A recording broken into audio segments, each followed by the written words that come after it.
तो कैसे हो बच्चों, होप आपकी पढ़ाई बहुत अच्छी चली होगी। तो इस वीडियो में जो भी हमारा संस्कृत का जो भी सिलेबस है क्लास 11 का जो सीबीएसई ने रिलीज़ किया है 2022 से 2023 के लिए, वो हम देखने वाले हैं। हालांकि बहुत बच्चे जो भी है संस्कृत को तो 10 तक फॉलो करते हैं, बट आफ्टर 10 वो पेंटिंग पे शिफ्ट हो जाते हैं, क्योंकि पेंटिंग में 70 मार्क्स आपके प्रैक्टिकल में मिल जाते हैं एंड 30 मार्क्स का आपका थ्योरी देना होता है। हालांकि संस्कृत के कंपैरिजन में बहुत आसान होता है, लेकिन बहुत बच्चे जो भी है संस्कृत पे भी स्विच होते हैं, इसलिए हम इसका वीडियो कवर करने की कोशिश कर दे रहे हैं।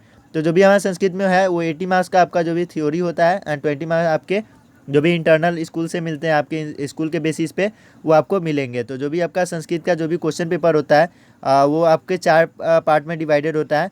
क भाग अपठित अबोधनम, ख भाग रचनात्मक कार्यम, ग भाग अनुप्रयुक्त व्याकरणम और घ भाग में जो भी आपके बुक हैं वो कवर कर दिए जाते हैं। तो पठित अवबोधनम जो भी आपका रीडिंग या कंप्रिहेंशन पैसेज जो आपको दिया जाता है उसमें से आपको मिलते हैं, जो आपके टोटल 10 मार्क्स के होते हैं। ये क्लास मीन्स ये पीरियड है, जैसे कि वो बताया जाते हैं कि इतने पार्ट में वो आपके टोटल सिलेबस डिवाइडेड है, तो उस पर आपको ज़्यादा फोकस करने की ज़रूरत नहीं है।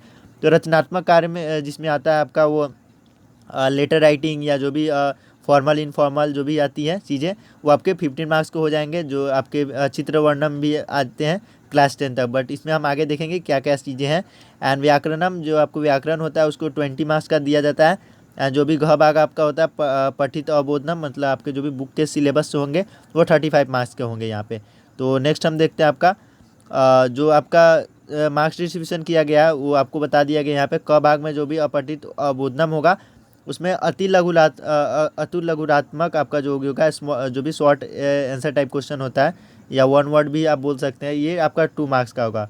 पूर्ण वाक्य जो आपका होगा वो 4 मार्क्स का हो जाएगा। ये आपका शीर्ष कलम, मतलब जो भी आपको जो भी पैराग्राफ दिया रहता है उसका एक टाइटल देना होता है, तो आपका 1 मार्क्स का हो जाएगा। एंड भाषिका कार्यम या आपके बहुविकल्प में होते हैं, जो मल्टीपल चॉइस में आपको 3 मार्क्स के पूछ दिए जाएंगे। तो टोटल आपका 10 मार्क्स का हो गया यहाँ पे। इसमें आपको कोई ऑप्शनल दिया जाएगा या नहीं दिया जाएगा, इसके बारे में नीचे डिस्कस किया गया है, मैंने देखा है। तो ख भाग हो गया रचनात्मक कार्यम, तो उसमें पत्र आपका जो भी आपका 5 मार्क्स का हो जाएगा। एंड आपका लघु कथा पूर्ति होगा, ये आपका 5 मार्क्स। तो लघु कथा पूर्ति मतलब कोई कथा दिया होगा, आपको उसको लिखना होगा। तो वार्तालापे जो भी आपका एक पक्ष पूर्णम, ये आपका 5 मार्क्स का हो जाएगा। टोटल आपका 15 मार्क्स का यहाँ से ख भाग से पूछ दिया जाता है। एंड ग में आपका जो भी व्याकरण था उसमें संधि आपका 3 मार्क्स का पूछा जाएगा, प्रत्यय आपका 3 मार्क्स का पूछा जाएगा, शब्द रूपाणी आपका 3 मार्क्स का पूछा जाएगा। तो मैंने पहले ही आपको बताया है क्लास 10 के सिलेबस के टाइम में भी एंड 11 में भी आपको बता रहा हूँ कि आप सहचर का बुक ले सकते हैं, संस्कृत सहचर।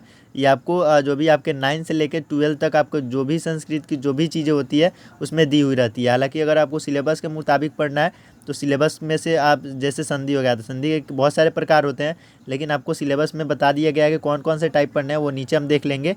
तो आपको बस उसमें से वो सारी चीज़ें को मार्क करना है एंड आपको बस वही चीज़ें पढ़ना है।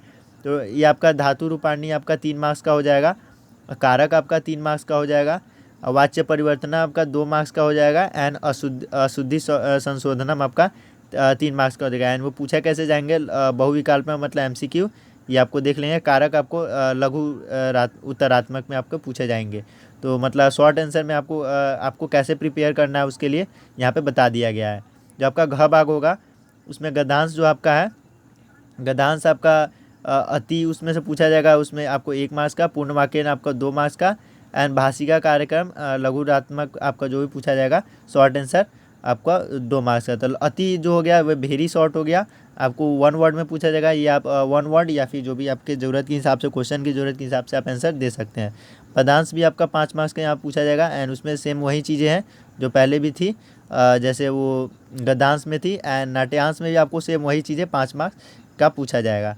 एंड भावार्थ लेखनम जो भी आपका शुद्ध भावार्थ चयनम होगा आपका 3 मार्क्स का हो जाएगा, जो निबंधात्मक होगा। एंड अव्यय आपको 3 मार्क्स का हो जाएगा, ये भी निबंधात्मक होगा। एंड वाक्यांश सार्थ संयोजनम आपको 2 मार्क्स का पूछा जाएगा। एंड प्रश्न अनुसार पदानेन अर्थ लेखनम आपका 2 मार्क्स का हो जाएगा। टोटल आपको कितना हो जाएगा 25 आपका यहाँ से हो जाएगा। तो घ जो भी भाग हो गया हमारा, जो आपका संस्कृत भाषाया उद्धव विकास आपका 3 मार्क्स का हो जाएगा। वैदिक साहित्य से आपका 4 मार्क्स हो जाएगा। एंड रामायणम महाभारतम एंड पुराण से जो हो गया आपका 3 मार्क्स का हो जाएगा। टोटल आपका ये आ गया 10 मार्क्स का एंड टोटल आपका संपूर्ण भार मिला के आपका हो गया 80 मार्क्स। तो 80 मार्क्स का आपका रिटेन का यहाँ पे बता दिया गया है। एंड नीचे भी इसको डिस्कस कर दिया गया है, बता दिया गया कि कैसे किस पार्ट से कितने क्वेश्चन पूछे जाएंगे, मतलब आपको short answer type, long answer type and कैसे किस टाइप के कितने क्वेश्चन होंगे यहाँ पे डिस्कस किया हुआ है। तो आप इसका स्क्रीनशॉट ले सकते हैं या आपको नोट कर सकते हैं। एंड और भी चीज़ें हमने तो ऊपर पर डिस्कस कर ही लिया है। एंड और भी जो भी व्याकरण की जो भी कंटेंट है वो नीचे दी गई है, जो हम देख लेते हैं अभी। तो आपका अपठित गद्यांश जो होगा आपका, उसमें कैसे कैसे क्वेश्चन होंगे यहाँ पे दे दिए गए हैं। तो आप इसे एक नज़र देख लें ताकि आपको कैसे तैयारी करना है एग्ज़ाम के लिए वो पता रहता है, तो आप कर सकते हैं।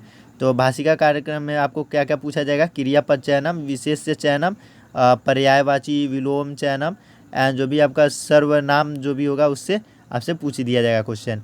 तो इसके सिवाय जो यहाँ चीज़ें लिखी है बस उसी का प्रिपरेशन करिए, आपके 100% कन्फर्म है। तो औपचारिक औपचारिक अनौपचारिक पत्रम, प्रार्थना पत्रम, जो अभी आपको मंजूषा टाइप का जो भी दिया रहता है, कुछ कुछ जगह छोड़ दी रहती है और नीचे उसमें से आपको चुन के उसमें भरना होता है। हालांकि ये बहुत सिंपल होता है अगर आप प्रैक्टिस कर लेते हैं तो। ये टोटल आपके 15 मार्क्स का यहाँ पे बता दिया गया है कि कैसे कैसे पूछे जाएंगे। तो नेक्स्ट देखते हैं ग भाग में हमारा 5 संधि पाठ्य पुस्तक से जो भी है हमारा संधि कौन कौन से होते हैं। तो दीर्घ, गुण, वृद्धि, यण आदि स्वर संधि में एंड व्यंजन संधि में इतने सारे चीज़ें जो दी गई है वो आपको देख लेना है। एंड विसर्ग संधि में भी बस यही चीज़ें आपको क्या करना है, सर्चर बुक में मार्क करना है एंड बस उसी के लिए आपको प्रिपेयर करना है। प्रत्यय आपका यहाँ पे दे दिया गया है कि कौन कौन से प्रत्यय, तो बहुत सारे होते हैं जो आपके सर्चर बुक में दिए गए हैं, लेकिन आप बस इतना देख लेंगे तो आपके 3 मार्क्स कन्फर्म है। एंड शब्दरूपाणी में भी आपको जो यहाँ पे दिए गए हैं बस आपको वही देखना है, उससे सिवा कुछ नहीं देखना है, तो ये आपके हो जाएंगे। तो यहाँ पे और भी चीज़ें दी गई है, हलंत, सर्वनाम मणि, मतलब आपको ये चीज़ें देखना है। इनके जो भी शब्द रूपानी फॉर्म है वो आपको देख लेना है। धातु रूपानी में भी यहाँ पे दे दिया गया है, भ्रू, क्रू, पास, था, ये सारी चीज़ें आपको 3 मार्क्स में पूछे जाएंगे, तो आपको भी ये एक नज़र देख लेना है। हालांकि आप एक देख लेते हैं तो उस सब उसी के फॉर्म पे होते हैं, तो आपको ज़्यादा देखने की ज़रूरत नहीं पड़ती है, बट आपको एक बार देख लेना चाहिए था। आत्मने पदिना जो आपको है यहाँ पे जो दिया गया, बस आपको वो सारी चीज़ें देख लेना है। कारक जो आपका है वो 3 मार्क्स का है। एंड सामान्य वाच्य परिवर्तनम आपको 2 मार्क्स का है। लट लिट लकार में आपको उसको चेंज करना होता है, प्रेजेंट को पास, पास से अगर हम इंग्लिश में बोले तो वैसे आपको करना होता है। एंड अशुद्धि संशोधनम, तो आपको लिंग में अशुद्धि दे सकता है, वचन में दे सकता है, पुरुष में दे सकता है, विभक्ति में दे सकता है, या काला धारितम में आपको अशुद्धि दे सकता है। ये भी सर्चर में शायद दिया हुआ है, तो आप वहाँ से प्रिपेयर कर सकते हैं खुद के लिए। तो नेक्स्ट देखते हैं आपका जो भी घ पार्ट हो जाता है हमारा, इसमें 12 पॉइंट पे आपको दिया गया है। गद्यांश अधिकृत अवबोधनम कार्य, तो आपको किस किस फॉर्म में देगा, तो पर्याय विलोम जो जैसे वो था कॉम्प्रिहेंशन पैसेज वाला क वाला, सेम वही चीज़ें है, बस आपको इसमें भी देख लेना है। तो इसकी चीज़ें ये होती है कि अगर एक के लिए प्रिपेयर करते हैं तो दूसरे के लिए भी अपने आप प्रिपेयर हो जाता है। व्याकरण का यही चीज़ें है। तो होप आप ये सारी चीज़ें तो 9-10 में भी पढ़े ही होंगे, आपको फिर से एक बार 11 में उसको रिपीट कर लेना है। तो आपको ये सारी चीज़ें यहाँ पे नोट कर दी गई है, आप उसका स्क्रीनशॉट ले सकते हैं या फिर आप उसको पॉइंट आउट करके लिख सकते हैं। तो पदांश में आपको देखना है, गद्यांश देखना है और नाट्यांश देखना है आपको। भवार्थ रिक्त स्थान पूर्ति आपको 3 मार्क्स का दे दिया जाएगा। ये जो आपको चीज़ है रिक्त स्थान पूर्ति, प्रदेतुषु जो अन्य येषु है वो आपको 3 मार्क्स का है। एंड ये जो चीज़ें है ये आपको 2 मार्क्स के दे दी गए हैं। तो आप इसका नोट कर ले एंड इसको अच्छे से देख ले। आपको जो भी बुक के चैप्टर यहाँ पे दे दिए गए हैं, कौन कौन से चैप्टर हैं, कुछ चैप्टर हटाए भी गए होंगे तो आप NCERT से मार्क कर ले, तो आपको पता चल जाएगा कौन से चैप्टर हटाए गए हैं कौन से हैं। यहाँ पे जैसे कि द्वितीय यहाँ पे चैप्टर नहीं है तो इसका मतलब वो हटा दिया गया है। तृतीय है, चतुर्थी नहीं है तो वो हटा दिया गया है। तो वैसे करके आप वहाँ पे नोट कर लेंगे।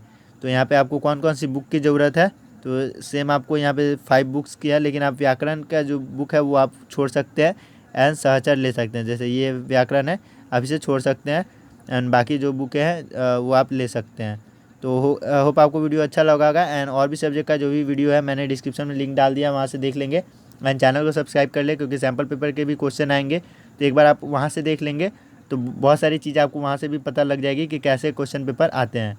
तो मिलते हैं नेक्स्ट वीडियो में। Till then take care and bye bye.